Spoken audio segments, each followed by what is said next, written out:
This is a stunning course correction from the White House.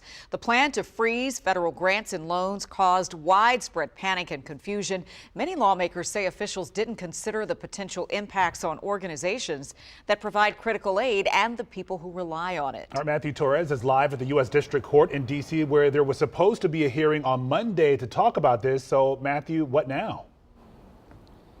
Hey, Zoe, well, we know this happened one day after a federal judge temporarily blocked this memo from being implemented, but it appears this is not completely over. Within the last few hours, the White House press secretary posting on social media saying that this is not a rescindment on the actual federal freeze, but rather rescinding the memo itself, since there is that court injunction. Now, I'm being told that there is still that court hearing here scheduled on Monday.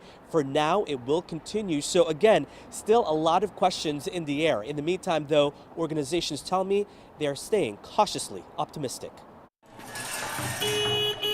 If you ask the team behind Community Work Lift in Hyattsville, the last 48 hours have been stressful. It's been very frustrating. Executive Director Trey Davis says they were preparing for possible impacts on budget and jobs after the White House issued a memo to temporarily freeze federal grants and loans to ensure programs align with President Donald Trump's priorities. This building supply reuse nonprofit relies on federal funding to operate. While the Trump administration tried to clarify who won't be impacted, Davis says it left them more confused. Even right now, just this level of uncertainty, it's already playing havoc with our cash flow. We're a nonprofit, we don't have large cash reserves. But not even 30 minutes after our interview, a surprising twist. The White House rescinded it in this two-sentence memo, just one day after a federal judge temporarily blocked it from being implemented. Davis says he's relieved and cautiously optimistic. Certainly pleasantly surprised to hear the memo has been rescinded. I hope that stays the case.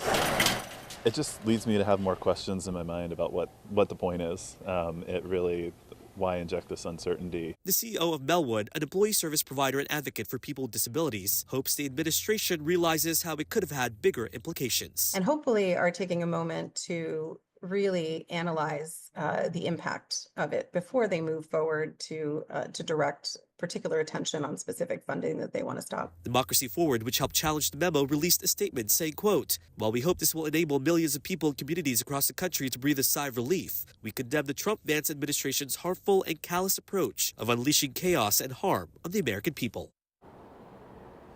So once again, we are hearing kind of confusing statements now from the White House press secretary. Whether this will continue or not, we know that memo has been rescinded, but whether or not that's going to stop the actual Trump administration to pursue this at some other date, that is still in the question here. We do know that the court hearing, again, is still scheduled here on Monday. Guys. Yeah, it sounds like they really can't breathe a sigh of relief because the Trump administration is still showing up to court for this on Monday. So it sounds like they are still pursuing this. Right. I mean, there was chaos and confusion coming into the rescission. Yeah. There's still chaos and confusion coming after this. Okay. We'll see what happens Monday. Matthew, thank you.